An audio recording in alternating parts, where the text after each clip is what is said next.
Talk about what Braided Hope is going to do to serve the community. Well, I'm really hoping that it will offer hope and community and that connection for women who have experienced pregnancy loss or experiencing infertility. A lot of times they go hand in hand. We've had multiple miscarriages, so I am capable of being pregnant, but I haven't been able to carry a child to full term. And so I'm labeled as infertile because of that.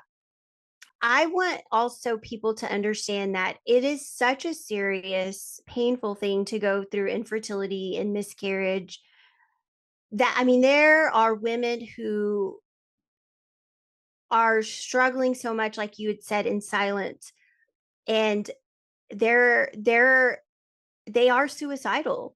And thankfully, I'll be honest, I've never been down that path with my pain.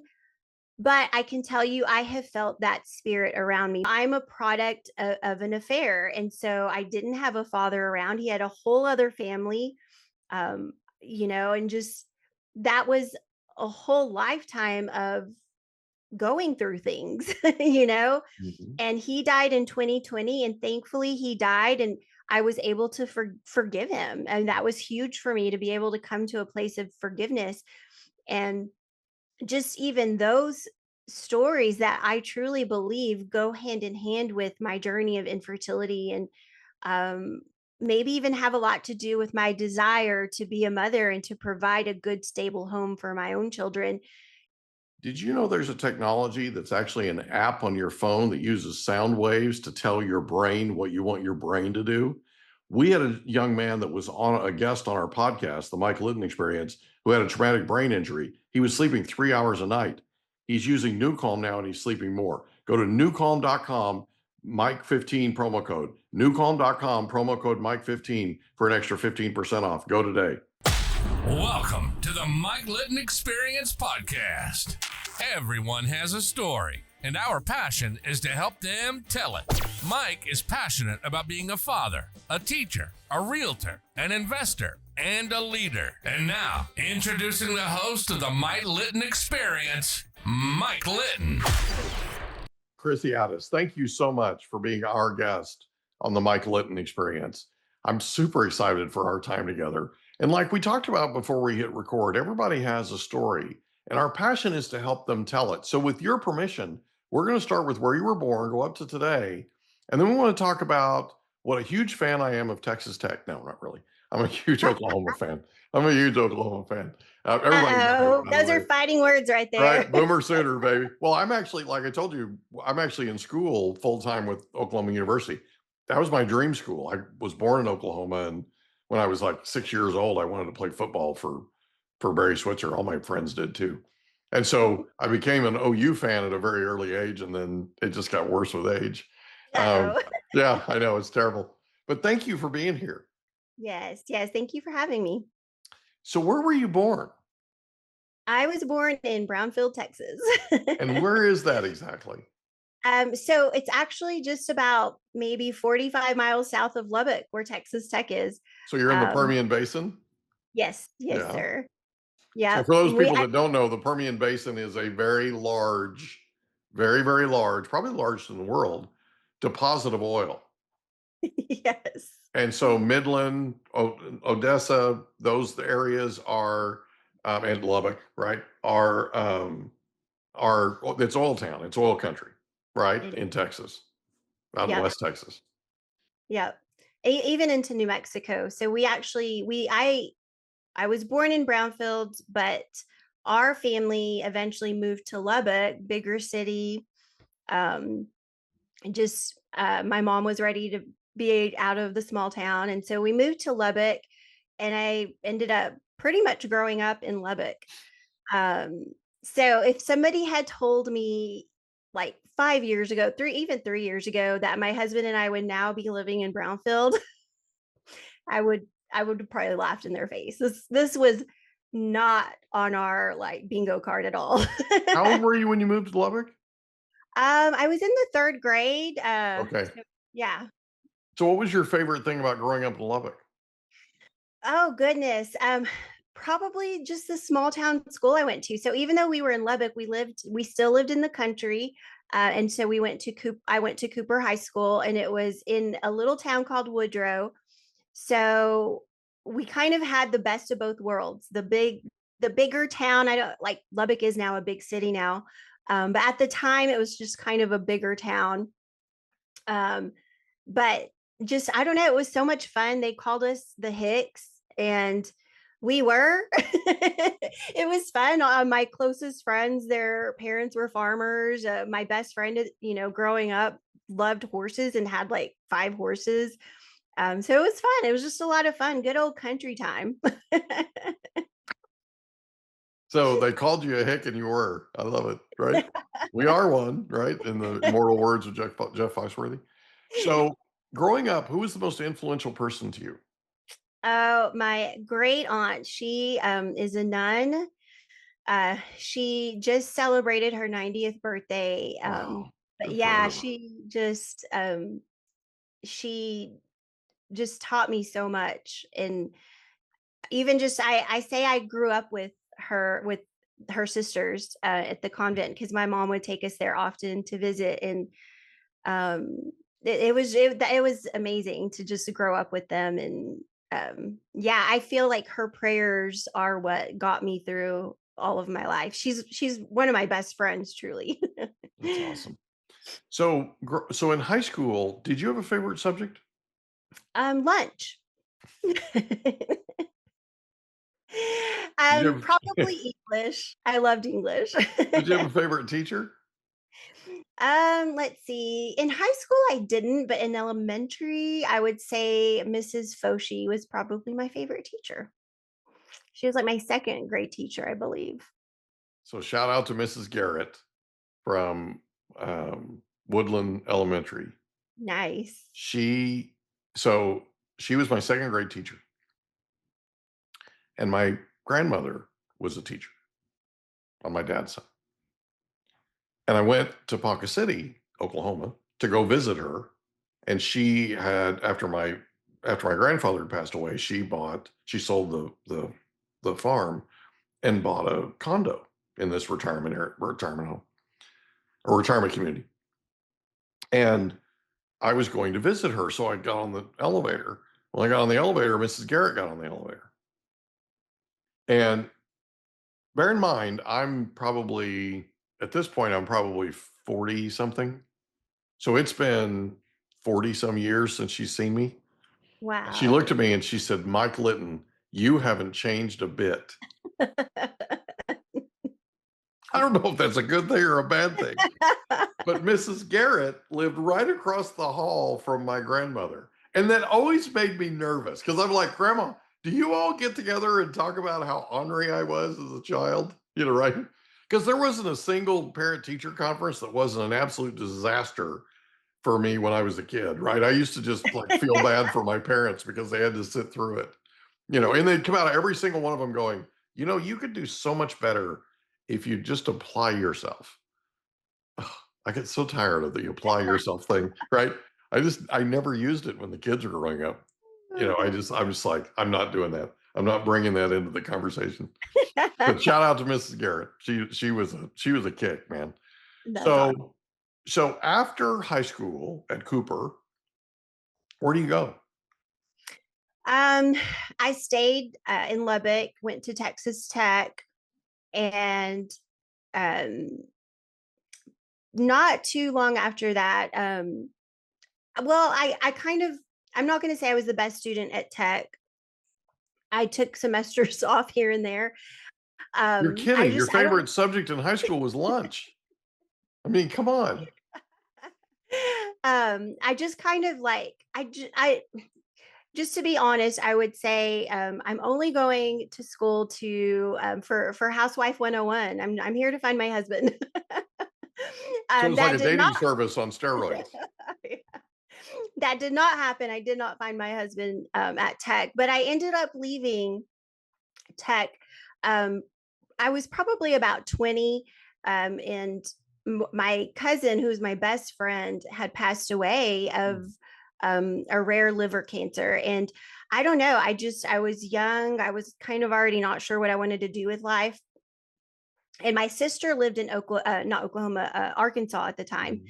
And so she said, just, after kind of the dust settled and, life was somewhat going back to normal after the death of my cousin, I was still really struggling. And she was like, what, just come up here, get away. And I was planning on just going for a few months just to get away. Cause I'm a Texas girl. I love Texas. I was not a fan of Arkansas. I was like, fine, I'll just get away. Well, I ended up staying there for a while, got a job at Walmart corporate. I learned a lot, really enjoyed it, made amazing friends.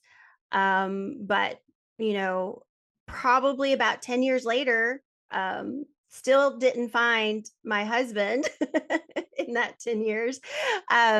Came back home and then ended up meeting my husband, and so we got married later in life. I was in my mid 30s, um, and we got married, eloped to New York City, by the way.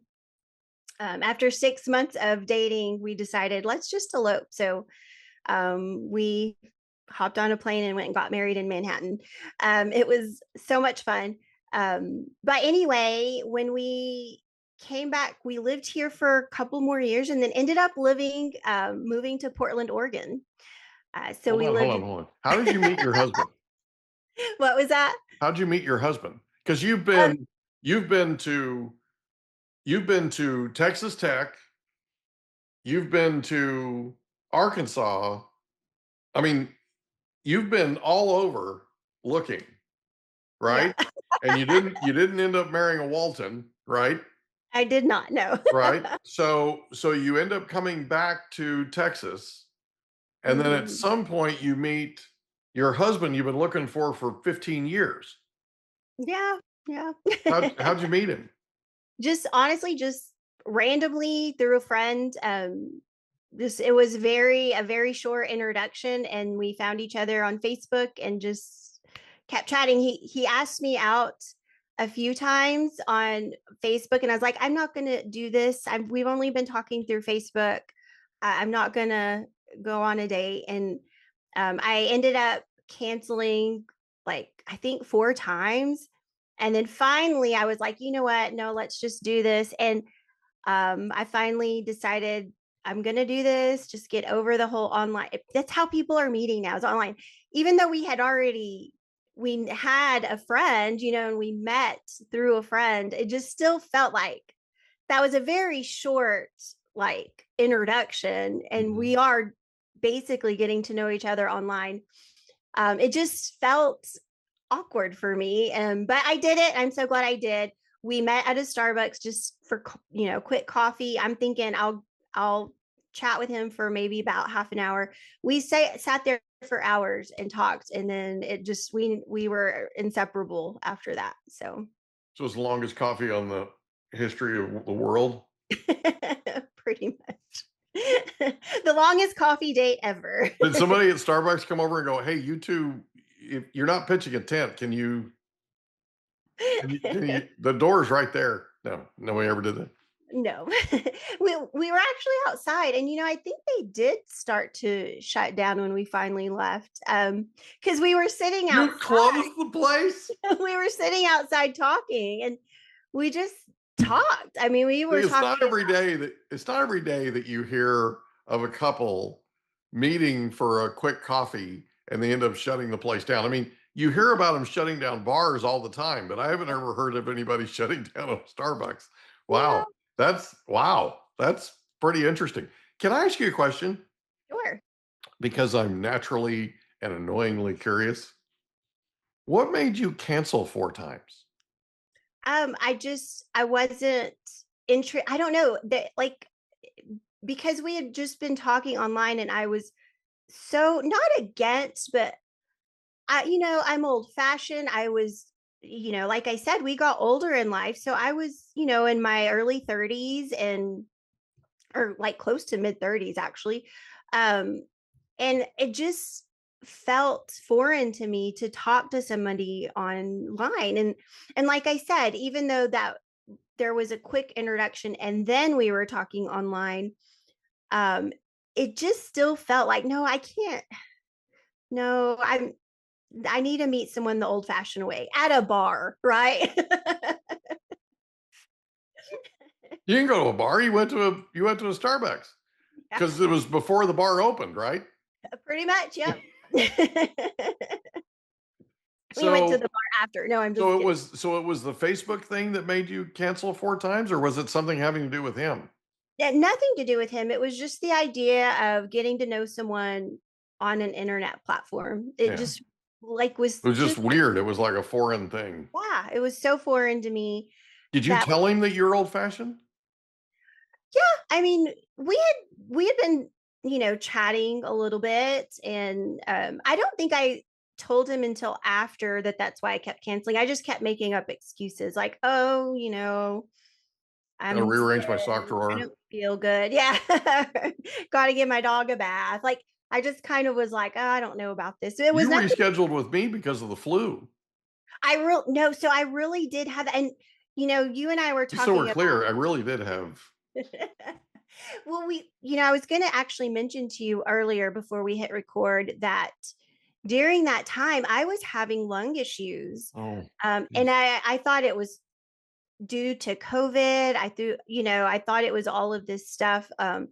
Just having breathing issues. I was having to do breathing treatments, crazy stuff. And then that time I was taking like 2 antibiotics and 3 other medicines trying to clear up whatever was going on within my lungs. So yeah, I really was sick, and it's crazy. I never questioned that. But now you're telling me that you got uncomfortable and you told him you were sick and whatever. And I'm just like, okay, right?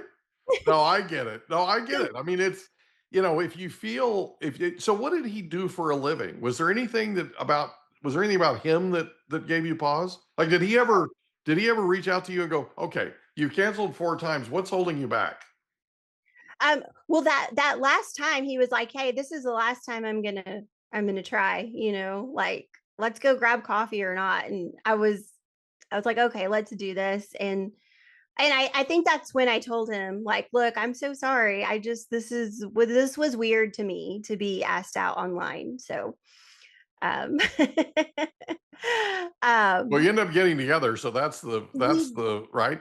So why did you elope in Manhattan? Well, so of all the places on the planet. We had just both, as we had gotten to know each other, we both like had one of those like love for New York. Like, we both had this like weird obsession and love for New York. And honestly, both of us kind of have shaky, or at the time, especially at the time, had shaky relationships with our parents. Like, just kind of, I don't really want them at my wedding. Wow. And so, I mean, just probably shouldn't say that, but that was the truth, like we were just kind of on this like, in this like stage of life where we were like, we just want to elope. We don't want to worry about family drama. We don't want to worry about, my mom is, I was not getting along with her at all. And she's very vocal and very opinionated. And for me, I was like, I love my mom to pieces, but I don't need opinions. Like, and people were already having opinions because it had been such a short courtship.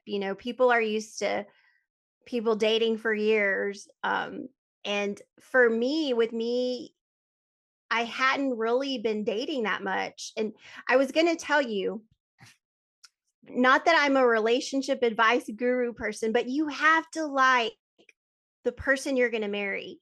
And I had been on dates. Kind of important. It's so important. And I say that because like, I think people think love is like, you should marry them if you love them. And yes, you should absolutely love them, but you should really like them, because I've been on dates where they fit the bill of everything I was possibly looking for, but we didn't laugh together. We didn't have fun together. And that first date with my husband, we laughed so much. I just really liked him, and that's not changed. I mean, we can still sit for hours and laugh and talk. And I'm so thankful that I married somebody I really liked, not just loved. Big So, deal. yeah, It's a big deal. The it best really, friend thing is for real. So, it really is. yeah. Okay. So, so you went to Texas Tech. You left Texas Tech. Did you ever go back to Texas Tech, or did you ever go back to school? No, I didn't. That's fine. I thought I would, but I just never But you did. still think of yourself as a Red Raider, just so we're clear. I do, absolutely. So that's good news. Boomer Sooner, by the way. Just sorry, couldn't resist. So we used to be in the same conference. Full disclosure, we used to be in the Big 12, and we played every year and all this kind of stuff. So yeah, so I'm unfortunately totally rooting against Texas Tech all the time. So because I, Same here against right, Boomer. and I mean, I still anyway. So my son ended up going to Nebraska, University of Nebraska at Lincoln, and I think he did it to poke his finger in my eye or thumb in my eye, because Nebraska used to be in the Big Eight, and we used to be, we called ourselves Big Red. They called themselves Big Red. Like, no, you're not Big Red, right? So yeah. So when my son finds out that he's been accepted, he was accepted to all the schools he applied to, but he finds out he was accepted to Nebraska first. Nebraska sends him this FedEx package, and in it's a banner, this Nebraska banner, and it's a big red thing, and in big letters it says Nebraska, right? Yeah. Big capital letters, big obnoxious white capital letters. So he takes it and puts it on the mantle in the house. The next morning he comes down and it's turned, so all you see is red. You don't see the big obnoxious Nebraska letters. And he looks at it, and he looks at me, he looks at it, and he goes, "So what happened to my banner?" And I said, "You're really fortunate." And he goes, "Why is that?" And I said, "Because I know where they keep the flamethrowers in this place." He very quietly went over and grabbed the banner and took it. So we never saw the banner again. And he ended up choosing, of all the schools, he even visited OU on game day of all time. I mean, it's like the best time ever to be on campus. He visits OU and decides not to go to school there. So later, because I'm annoyingly curious, I asked him, and he said, "Dad," he goes, "we drove down I-35 from Nebraska, Mom and I did. And when we exited I-35, if you go to the right, which is west, it's Moore, Oklahoma, Moore. If you go to the left, it's Norman, right where OU is."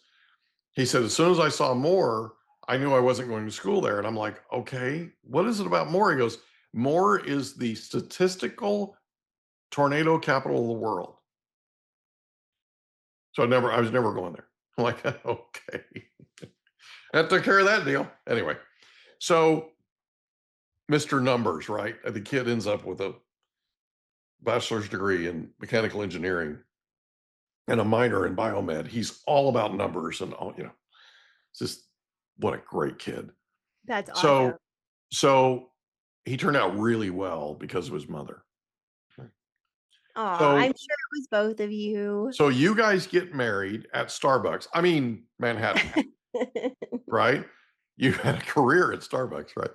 So you got married in Manhattan. Where in Manhattan? Just at the courthouse. Wow. So the courthouse steps? Like, you didn't go to Trump Tower or anything? No, in the courthouse. Now we have some amazing New York pictures, and we have even just funny stories just from getting married. We didn't have anybody with us, right? It was just us two. One of my needed a witness. We needed a witness, so we paid a guy. We grabbed a dude off the street. In the middle of our ceremony, his phone goes off and he's just sitting there talking on his phone as loud as can be. The judge is like, "Excuse me, sir. Yeah, we're doing a ceremony here. Hello." So some decorum, please. Yeah, right. We had some fun. We had some funny moments just from that day alone, but we have some beautiful New York pictures though. We got a professional photographer, and went Grand Central Station, just on the streets of New York, and they were beautiful. They're beautiful pictures. So That's awesome. That's awesome. So you guys get married and you come back to Texas. yes. Okay. Mhm. So is your husband employed in Texas? What does he do? Yes. So at the time he was working in IT. Oh, okay. And then when I'd shared with you, I was working at the local church whenever we had our first miscarriage. We Mhm. got pregnant probably like close to a year like later, maybe about 8, 9 months later, and ended up having a miscarriage. And I was working at a church, and I don't know, that the just that season afterwards was just, it was kind of dark. We were both unhappy at our jobs, and I don't know, we just were like, we don't know if we want to be here. So I eventually quit working at the church. Just things weren't the same for me. Just had a bad, it seemed like bad experience after losing our baby. And so probably around Christmas, a little about October of that year, I decided to quit. And then like a month later, he lost his job, and we were okay with it. It ended up being one of the best Christmas. We were actually just talking about it last night, how that was still probably the best Christmas we've ever had. We were both out of work. We just, I don't know, we just ended up having an amazing Christmas. And then, he was like, after Christmas, I'll just start sending out resumes everywhere. So he sent them everywhere, because at that time we were kind of just ready, to leave town. Like I'd shared before, I don't want to say we weren't getting along with our families, but there was just division there. So there was pain with that. There was pain after the loss. I was going through church pain because that was really hurtful, that I lost a baby and I felt like I had nowhere to turn, even within my church. Now, I'm not saying anything bad about churches. Um, Church is good. We should go to church. But just at that specific time, it wasn't helping me. And I was very hurt with that. Well, And so, but let's talk about this for a second, because okay. you really, I think this is important to talk about. Yes.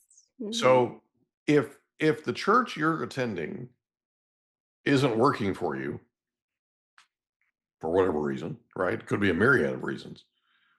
It's not a bad thing to go visit a different church, right? Don't just decide to stop going to church, right?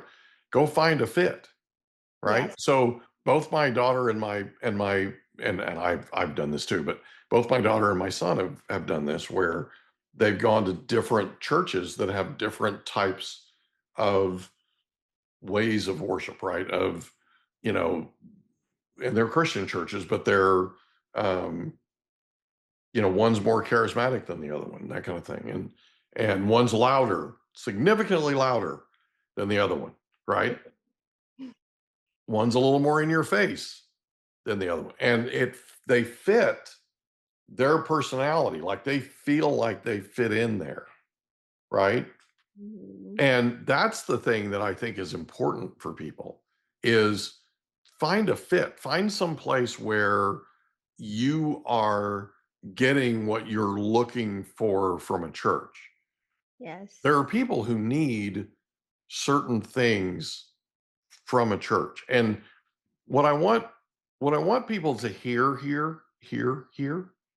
what I want people to hear from this, jeez, that was so bad. That was awfully cumbersome. What it is, just because you're not getting what you're looking for from your church doesn't make you a bad person. It just means that there's not a fit there, okay? And people's needs change, they evolve, right?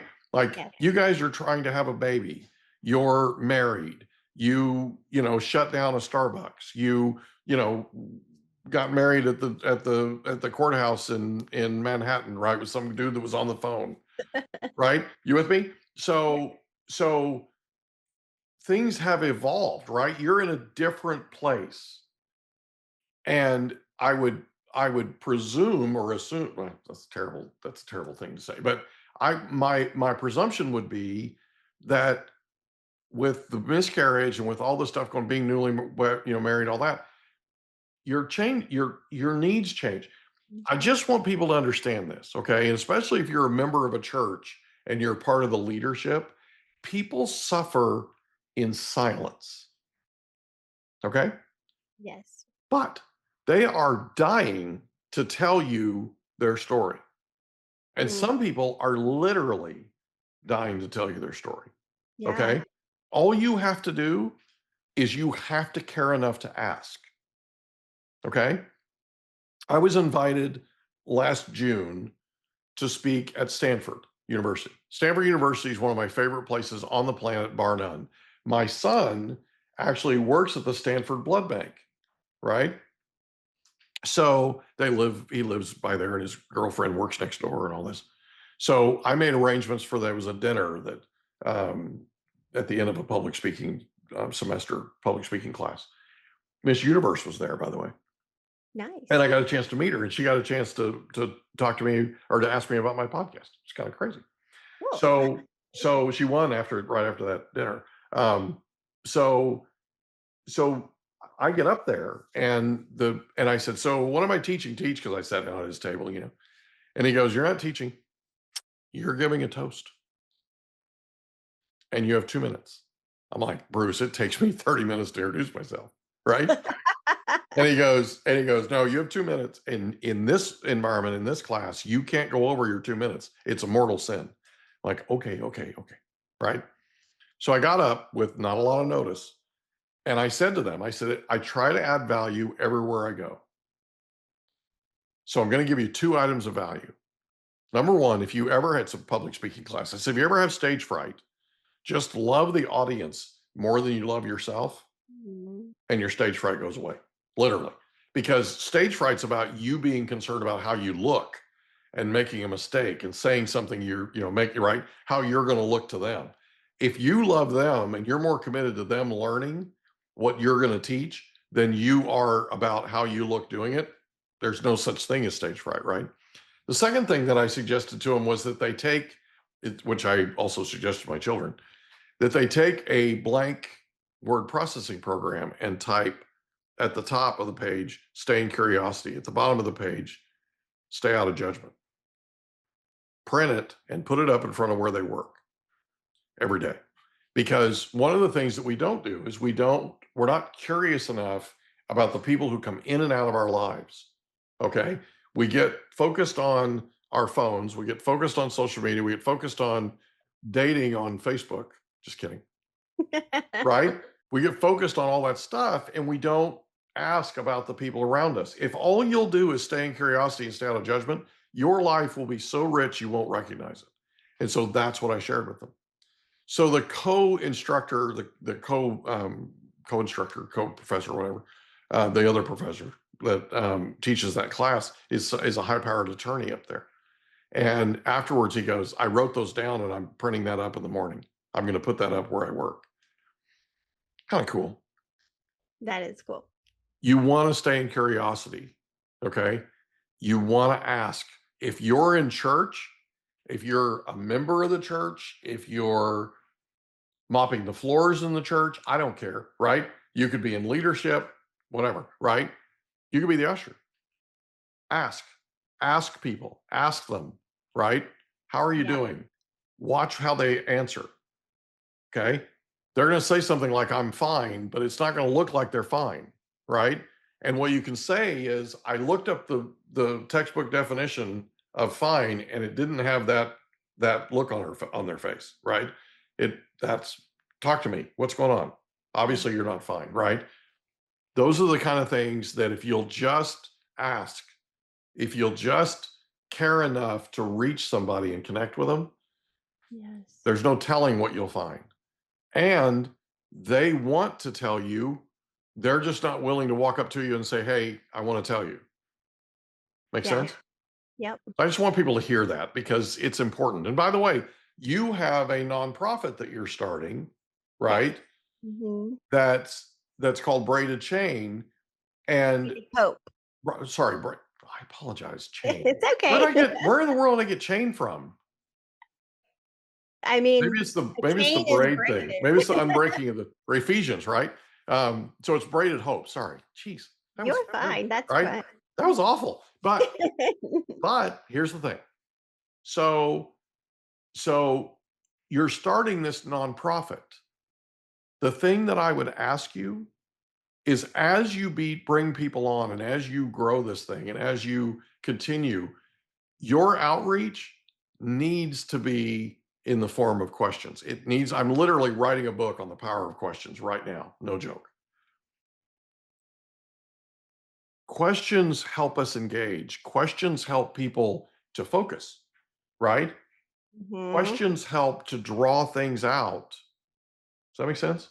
Yes, absolutely. And it lets people know that we care enough to ask them about them. That makes sense. Absolutely. It does. And it's so So true. so you had the miscarriage, which is rough. You know, Oh, it's a yeah. tough thing to go through. And you just felt like you weren't getting what it was that you needed from your church. No. And then, you know, professionally, that kind of thing, right? So you end up leaving. What happens after that? Well, so I kind of didn't really know what I was going to do after that. I mean, I had been working in ministry for a few years. I mean, even before I'd gotten married, I had been working there, and I loved my job, but my job was I was over the life group ministry. And so it was important to me. It's a very important job to just, I think community is so important, Mhm. and especially in the church. And so to be in that, I've heard that people have said, I feel so alone. I'm in a room full of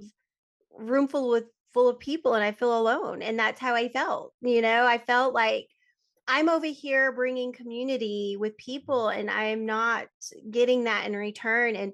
And so I did start to open up to the other to pastors there, that this was where I was, this is how I was feeling. And I got sent to our church counselor, because we did have a counselor in the church. And he in turn sent me to one of their somebody the church was connected to for professional counseling, because he thought it would be unprofessional, since we both worked there, to treat me or to talk to me. And that counselor was, it was so long ago, but I believe he was like $250 an hour. And I wasn't willing to do that. It's like, why do I need to spend $250 um, when I just want to know I'm not alone in this? And I wanted to know some of the other women that had been going to church there were there for me too, and Did um anybody ever ask you? well, so I now there was one lady in particular who I did connect with. And I can't say that everybody there was just so mean and awful. That would be a lie. Oh, Um, but she was older than me, and I was looking for people in my stage of life, my season of life. And it was just so disheartening to have the women in my age group and that were going through what I was not what I was going through, but just in the season of life. They were also trying to have babies. They were also getting pregnant. And to have those people not be there for me, even in when I would say I am depressed. I'm mhm. feeling sad. And I don't think the answer is always professional help. I do think professional help can be helpful. I don't think it's wrong to seek professional help, but truly at the time, I just wanted connection with other women. Did you know there's an app that has no side effects that allows you to use sound waves to tell your brain what you want it to do? It's called newcalm.com and it's amazing. It literally uses sound waves. If you want to tell your brain to go to sleep, if you want to tell your brain to recover, if you want to tell your brain to put you in peak physical state, if you want to tell your brain to focus, if you want to tell your brain to take a power nap, you can do all of these things and more with newcalm.com. Go to newcalm.com today, promo code Mike15. Newcalm.com, promo code Mike15 for an extra 15% off. Go there today. I wanted to not feel ashamed to talk about this miscarriage and losing my baby. And that's how it felt. It felt like, um, it felt like I was wearing a scarlet letter, like, oh, the big bad miscarriage. That's how it felt. It felt like it was a shameful thing that I had had a miscarriage. I mean, I would literally have some of these women ask me, well, what did you do wrong? What sin are you not, repenting for? And those were things where I was like, wow, I've heard of this kind of Christianity, but I never experienced it. And so to experience um that Judgment. kind that kind of judgment just felt icky and gross. And so I left a church I'd been going to for several years, and that I just loved, because like you said, this is no longer serving the season I'm in life. And I did have to go through healing from it. Now that I'm older, I can I can completely go to a church, and if that's the case, I can walk away with no pain and just be like, this isn't the church for me right now. And that's okay. Mhm. At the time though, I was just devastated because I just couldn't believe it. I couldn't believe that I'm saying, oh, I'm in pain because maybe this is wrong with me, but I can't seem to get over that baby I lost. And to have, instead of being greeted with compassion and love or questions, like you were saying, well, maybe they were questions, but not loving questions. Instead of being met with compassion, I was being met with a finger in my face that spiritually I did something wrong. People are looking down their nose at you. Yeah. Basically. So that's no way to run a church. It's No, no way no. to run any sort of organization, right? And it's, I feel like it's important that people hear this, that they hear that there are people around you that are suffering in silence, and you need to ask them. If it's nothing else, just ask them, how are you doing? How Yeah. are things? How you feeling today? That kind of thing. So, and then let them talk, let them tell you what's going on. So, okay. So let's talk about where in the world did I come up with braided chain? I have no idea. Anyway, so I have a mind that, somebody called me the other day and said, hey, I want to pick your brain. And I said, well, it won't take long. It- it's slim pickings. I have 3 brain cells left. You're welcome to them. So Braided Hope is a nonprofit that you're starting. It's not quite started yet, but you're in the process, right? Mhm. Yes. Talk about what Braided Hope is going to do to serve the community. Well, I'm really hoping that it will offer hope and community and that connection for women who have experienced pregnancy loss or experiencing infertility. A lot of times they go hand in hand. We've had multiple miscarriages, so I am capable of being pregnant, but I haven't been able to carry a child to full term. And so I'm labeled as infertile because of that.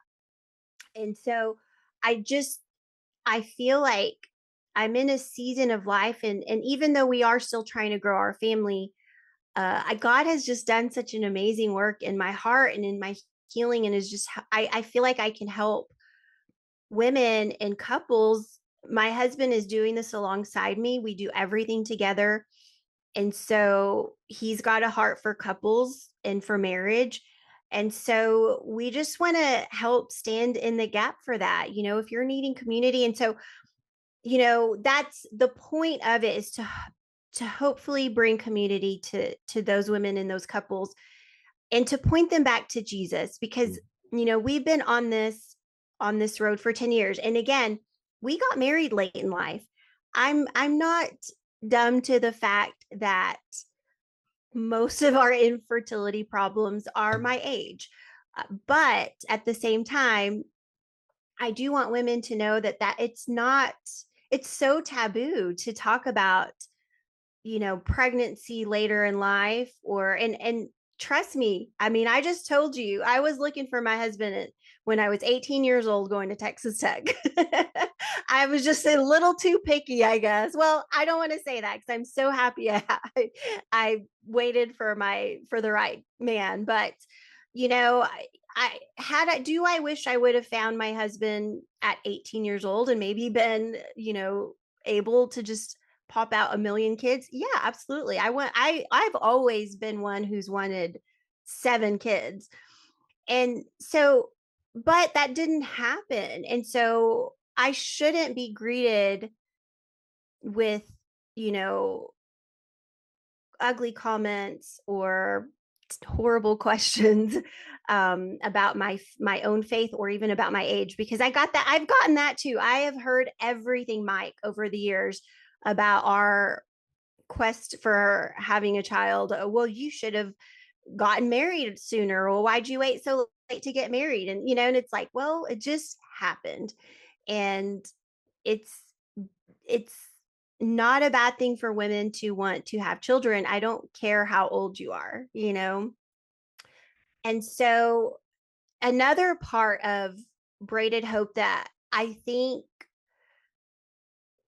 is one of the main things I really want to bring awareness in, and we didn't talk about this before we hit record, but I want also people to understand that it is such a serious, painful thing to go through infertility and miscarriage. That, I mean, there are women who are struggling so much, like you had said, in silence, and they're they are suicidal. And thankfully, I'll be honest, I've never been down that path with my pain, but I can tell you I have felt that spirit around me. But because of my faith, because of my walk with Christ, I could identify immediately, this is the spirit of suicide. This spirit wants me dead. And I'm not trying to get too spiritual here. Um, but because I have faced that and I know it's a real thing, and I've talked with people who have, um, walked alongside women who've experienced suicide. This isn't in their statistics. The statistics of women who've experienced suicidal ideation, but they have told me before that a good majority of them are feeling that low and depressed because they can't have a child, because they've had losses, because they're not being met with love and compassion.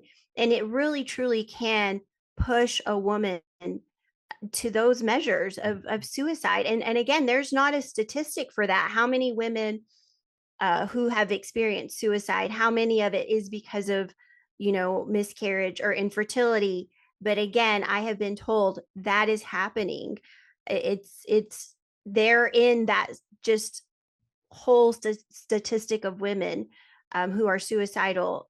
They're in that statistic. And I think that's important to bring awareness to, because like you were saying, we have to care about people. We have to care enough to, if you know someone that has experienced miscarriage or infertility, we have to care enough about their heart and to know, even if they're not talking about it or they don't want to talk about it, they're in pain. I mean, I believe it's a natural thing. Most women are just nurturing, and I do believe a lot of women have just naturally in them to want to be mothers. And if it's not happening, it's painful. So that's going to be a big part of Braided Hope, is just also bringing that suicide awareness to it as well. And I would like to work with nonprofit organizations that are talking about suicide awareness and things like that. I think it's vital because women feel like there's something wrong with them. Yes. And when they encounter what you encountered when you were at church about, well, what did you do wrong? What sort of sin did you commit that God's punishing you? Wait a minute, wait a minute, wait a minute, right? That doesn't help, right? That doesn't help. What helps is talk to me. How are you feeling? Tell me what's going on. Right? Get it off your chest. Okay. Good friend of mine's in her mid 40s, approaching her late 40s now. But when I met her in her mid 40s, she was, we've been friends a few years now. She was focused and driven with the idea of having children. And yeah, she's later in life. Yeah, she's at a place, right? But when she, in her mid 40s, it became even more important than it was before, Mhm. right? It's a big deal. Yeah. And people need to understand why it's a big deal. Okay. And it's different for everybody, but it's a big deal. Okay. It is. So I know we talked about this before we hit record, but I want to get this on tape. It's not tape anymore, but you know what I mean. I want to I get this on the program. Where did Braided Hope, where did that name come from? It's based off Ecclesiastes 4:12. And I think I shared with you before. I need to just memorize the scripture, but it's three chords are not easily broken. And so it's Father, Son, Holy Spirit. If we have Father, Son, Holy Spirit, we can get through this. As far as for Braided Hope, it means it's both. It's braided, it's Father, Son, Holy Spirit. I couldn't have gotten through this without my faith. But it's also, going through it with my husband, us having that strong connection with God in our center. And then also just having that community, so for me, I look at it as, me and Darren is one, because we're married, and then having that faith and our love for God, and just knowing that we have seen his thumbprint on our lives. Like we just, I just, I would never want to go through what I've been through again. But Mike, I can't want to take it back. Yeah. Because our marriage is stronger because of it. I'm stronger. My faith is stronger. My love for people and women is stronger. My love for children is stronger. Like to look at you, Mike. You are a miracle. I mean, because now I know, now seeing how hard, and of course it's harder nowadays to have children, especially after COVID and vaccines and all of those things. I truly feel like all of that, and there's, now science to back it up, but a lot of that has made it harder and has caused even secondary infertility.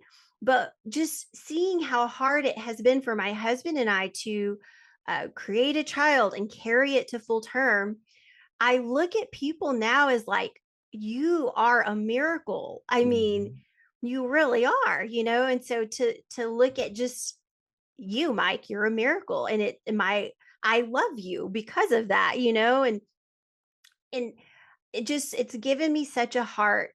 I'm just a different person today than I was 9 years ago when we had our first miscarriage. Yeah. And so, um, all that to say, Braided Hope is really about just offering it with, if we're better together, we're stronger together, and we're stronger with our faith in God and Christ. And yeah, that's just the essence of it. Three chords are not easily broken. That's cool. If you look at any rope, right? Any rope is braided. Any rope Yeah. that doesn't break, it's braided, right? You can Yep. pull a house with it. It's right. So Hmm. so you're writing a book, and I know I'm getting ahead of ourselves. You're writing a book, right? Yes, sir. And we're going to Hmm. have you come back on once the book is published and everything to go over it, and we're going to go through Yes. it chapter by chapter, right? And we're going to have you back on to talk about Braided Hope and all that. So, can you talk about the book? Talk about sort of the mindset that went into writing it and what it's about, just sort of as a preview. Yeah. So it's a lot of it is going to be more devotional type deal, but of course my story is going to be in it. And to be honest, I think I had shared with you, we're in the final edits of it. And to be honest, it has changed, because it was at first just a devotional. And Mhm. then my husband read through it and he said, no, you've got to add more of your story. Like, this can't be just Yeah. a devotional or just a prayer journal. Like, you've got to add more. Mhm. And so I've gone back through, and I'll be honest, we're going back through, and I think it will be less devotional and just more of the goodness of God and just what he's done, even throughout my life, even before marriage. Just kind of throwing this out there, but I'm a product of an affair. And so I didn't have a father around. He had a whole other family, and just that was a whole lifetime of going through things, Mhm. and he died in 2020. And thankfully, he died. And I was able to forgive him. And that was huge for me to be able to come to a place of forgiveness. And just even those stories that I truly believe go hand in hand with my journey of infertility, and um, maybe even have a lot to do with my desire to be a mother and to provide a good, stable home for my own children. It really does go hand in hand. And I just think people, like you were saying, stories are important because it Mhm. gives us hope, and that's what I want this book. I hope this book will provide hope for people, that no matter what your background is, no matter what you've been through, no matter what you're going through, you were made on purpose for a purpose. Like I Mhm. said, we're miracles. If we were able to survive in the womb, we're miracles. If we were able to be created, there's a reason Mhm. that we're created. God has a reason and a purpose. And that is mostly what the book about is going to be about. It's not going to be just about pregnancy, loss, and infertility. I mean, it's just a story of purpose. Like, we're here for a reason. And we have to stand on that. We have to understand that. We can't let things or people or anything get us down, Yeah. even our health. Well, what's interesting, and I love what you're saying, by the way. So, what's interesting about this is Scott Mann has been on the podcast I mentioned to you like 4 times, and Yes. he writes about the generosity of scars. In fact, he has a book coming out called titled "The Generosity of Scars." And the idea behind it is it's not easy to talk about us. It's not easy to talk about ourselves, right? So you wrote this book and it was a devotional, right? And then your husband reads it and he goes, "Wait a minute, you need to put your story in there." Why? Because your story is your generosity of scars, right? Mhm. Your struggle is your relatability. But it's hard to talk about your struggles, It right? is. It's hard to talk about, we were just talking before we hit record about this, health thing that happened 30 days ago. We're taping on the 11th of November. 11th of October, 30 days ago, I had a major thing happen in my life, in my health with my health. And it's something that I feel compelled to tell men. I had symptoms on a Saturday, and it took me until the following Saturday to go in. I had massive symptoms, and and I waited too long to go in. I waited too long to go have somebody look at me. I thought I had COVID, and I thought I was going to the urgent care for breathing treatments. And the urgent care doctor goes, "Listen, we need to call an ambulance and send you to the emergency room." What? I have COVID. What are you talking about? Just give me a breathing treatment, right? Nope.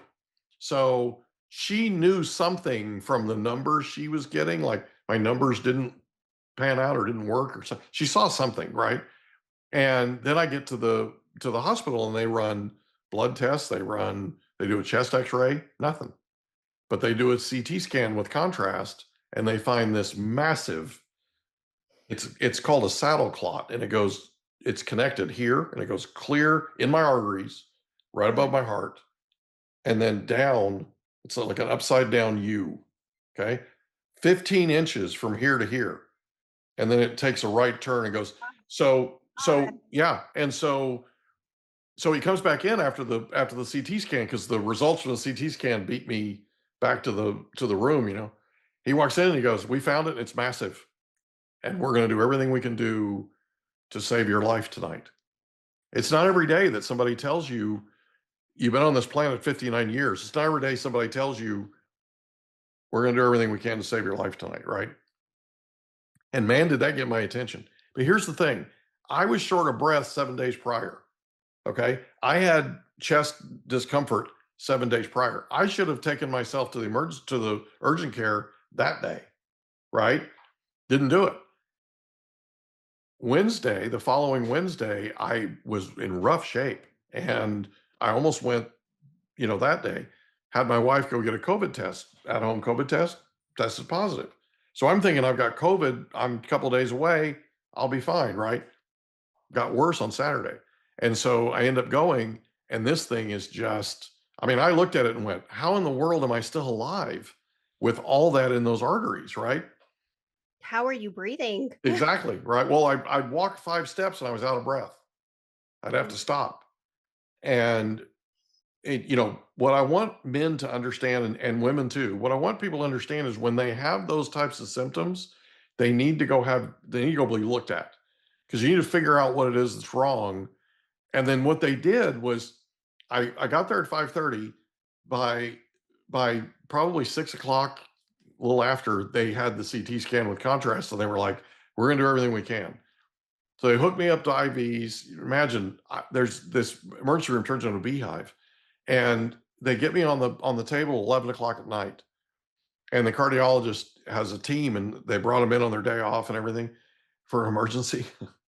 And he said, we're gonna get those clots out of there. I'm like, okay. He goes, we're gonna go up through a vein in your leg. You've got a clot in your left leg still, so we're gonna go up through your right leg, and we're gonna go up in there and we're gonna take it all out. Okay, I had no idea they could do that, right? So they get me into the thing and they get me on the table, and the anesthesiologist walks over and he says, Mike, I'm Alan. I said, hi, it's nice to meet you. He goes, I need you to shut up. He goes, you've been in it. I had been in there 3 minutes. He goes, you love people and you like to talk. And this team is going to be in your arteries. I don't need you distracting them, right? Right? Like, oh, yeah, I got you, right? So he's like, all I want to hear from you, he goes, you're going to hear everything. He goes, all I want to hear from you is, Alan, I'm hurting. And I'll dial up the anesthesia. He goes, other than that, just be a fly on the wall. Okay. I'm like, sure. Right. So they talked about everything while they were in my arteries. I mean, I'm not joking. Right. And I actually felt them pull. I felt them pull the clot out. I'm not joking. Oh, it was unbelievable. And it set a record. It was the single largest clot in the history of the hospital. And that hospital's been around a long time, world renowned, right? So they saved my life that night. And went on the table at 11, was off at 1:40. They wheeled me out of the room and they go, we're taking the ICU, but we need to go make a detour. And I'm like, okay. And they go, your wife needs to put eyes on you. She's been in the waiting room this entire time, 2.5 hours, 2 hours and 40 minutes. And she needs to see you. So she comes out and she's like, wow, you look great. She never tells me that. It's like, yeah, right. Yeah. She was relieved, right? So they told me that when I went in, I had no color in my face, none. Wow. Casper the Friendly Ghost, right? When I came back out, I had color in my face. And when I went in, I was on oxygen. When I came out, I didn't need oxygen. I was breathing without it, and I had 97% oxygenation. So I just want men to understand, and women, if you have that feeling, if you're short of breath, if you have that pressure on your chest, go get looked at. Don't wait 7 days like I did. There's no telling what kind of damage I could have done to myself by waiting. Yeah. Just don't do it. And one other thing, when we pulled up to the hospital, the emergency room security guard took one look at me through the windshield of the car and immediately came to me and said, you need one of these. And I mean, there's 15 wheelchairs there. And I said, yeah. And he goes, let me help you. So he opens up the door and picks me up, helps me up and gets me in the wheelchair and then wheels me in the emergency room. There are moments in life that we call tender mercies. And that was one of them. Mm-hmm. It was really cool. Yeah. That's along the same lines of what I'm talking about. When you ask somebody who you're going to church with, how are you doing? How are things? How's your Mhm. life? How are you feeling? Right? Yeah. That's all part of what you're putting this nonprofit together to do. And I just think that is absolutely remarkable. If people want to get in touch with you, how can they get in touch with you? So I do have Braided Hope is actually an extension of Braided Faith. Uh, Braided Faith is basically just faith. It's about my faith. I think I'd shared with you before we hit record. We talked a lot before we hit record, didn't we? That I had been talking about pregnancy loss, but I was talking from an open wound. And now I feel like, okay, now it's a scar. So I love the name of that book. And I might have to get in touch with you to see if I can, I don't know, review that book or just buy the book or whatever. But I want to read that book of the person what's his name again? The person you're going to have on. He has a book called, you had said it earlier, Beautiful Scars or something like Oh, that. Generosity of Scars. Generosity of Scars. I Yeah. love that. So Uh, that's Scott Mann. Yeah. Scott Sorry. Man, I because drew a blank for a second. We talked about a lot of stuff. yeah, we Um, did.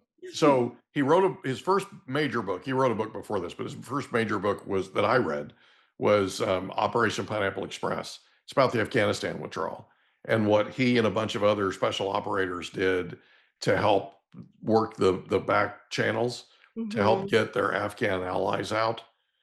We, as a nation, promised these Afghan nationals that helped us that we would bring them to the U.S. and make them U.S. citizens and all that, and we just left them there Wow. in 2021. And so um, this whole book was about them all teaming up together, all these special operators, and getting their people out that were Afghan nationals and their families that had helped them during the war, 20-year war, right? Wow.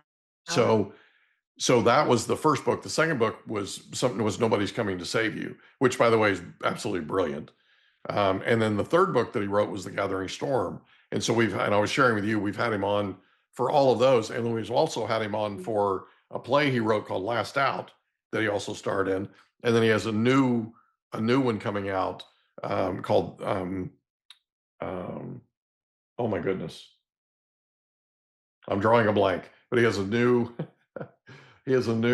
play coming out December 17th in Ybor City in Tampa. Um, oh my goodness. I'm drawing a blank on the name of the play anyway, but he has a new play coming out. So what we were talking about is he has a new book coming out in the spring, and he's coming back on to go over that book.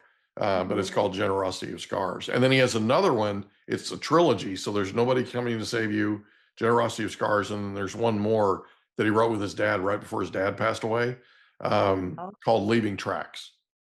And his dad told him one time, he said, whatever you do in life, no matter what it is, whatever you do, leave tracks. So people know you've been here, right? mhm. That your life meant something and you contributed to this world. Yes. Um, and just, I mean, amazing, amazing stuff. I Uh, love that. yeah. So Yeah. people can get in touch with you how? Braidedfaith.com. Okay. And then just, social media. I'm under Cryssie, Instagram, Cryssie, actually all of them, Cryssie Addis. And it's spelt weird, what I've been told. Cryssie. So yeah, just Braided Faith or Cryssie Addis. And then hopefully in the next couple of months, the website is in the process of being created and built for Braided Hope, and that'll just be braidedhope.com. And then shortly after that, I will launch a podcast because I want to hear stories just like you do. I want to hear stories of women who have gone through pregnancy loss and infertility. I think it's important to share that hope with other people that we can get through on the other side of grief. So stories help with connection. Stories help with healing, Mhm. right? We connect with each other from hearing each other's stories. Yeah. We heal by telling our story and Yes. hearing other people's stories. You with me? Because, and that's the thing you were missing at church, was nobody was sharing that with you. Everybody was looking at you and going, they were wagging their finger, right? Right? Yeah. That's not the way to help somebody. The way to help, convicting people is not the way to help them, right? The way to help them is share with me what your story is, right? Let me share with you what mine is. Let me share with you how I dealt with this. Yeah. You with me? Yeah. And And that's what I was searching, was yeah, other women to share their story with me, so I didn't feel so alone. So yeah, I knew there was hope. that's why it's a big deal. That's Yeah. why what you're doing is a big deal. And you, my dear, are a big deal. So I have to ask you something before we go, Okay. because I cannot help myself. I know I'm annoying and I apologize. No, you're not. So your name is Crystal, but Yes, sir. you have this, you have this name that you go by, which is Cryssie. Mhm. Can you explain that in terms of that spelling real quick? Well, I mean, just growing up, my mom, like cousins, people have called me Cryssie just growing up. Just I was just known as Cryssie. And then I don't know, when I started, I guess, wanting to post or like share things on social media, in regards to stuff like this, Mhm. it's personal to me. Being called Cryssie is personal to me. I didn't want to be Crystal. It sounds so business. And so, Formal, too formal. Yeah. yeah, but I write my name Mm. Crystal, and I don't know, just Crys is the start of Crystal, and so I just threw an SSIE at the end. So there's no specific story. It's just, I knew if I was going to do this, I wanted to be me, Yeah. and I wanted people to feel like I'm your friend. That's what people have called me growing up, as Cryssie. My high school friends know me as Cryssie. So I didn't want to be Crystal. It's just too businessy. I'm really glad that you made that decision. And I'm really glad that you were our guest on the Mike Litton Experience. I'm super proud of you. Thank I'm you. super excited to see what Braided Hope does. I'm super excited to have you back on to talk about your nonprofit and also the book. Thank you again for being our guest on the Mike Litton Experience. Thank you for having me, Mike. Can I ask you a question? Did you know that there's a technology that uses sound waves that'll tell your brain what to do? There literally is. It's called newcalm.com. It can tell your brain to heal, tell your brain to sleep, tell your brain to do all kinds of things. It can get you fired up. It can be a pre-workout. Newcalm.com. And the promo code is Mike15. Newcalm.com, promo code Mike15 for an extra 15% off. Go today. And that's a wrap. Another episode of the Mike Litton Experience in the books. Reach out to Mike on Instagram at the Mike Litton Experience.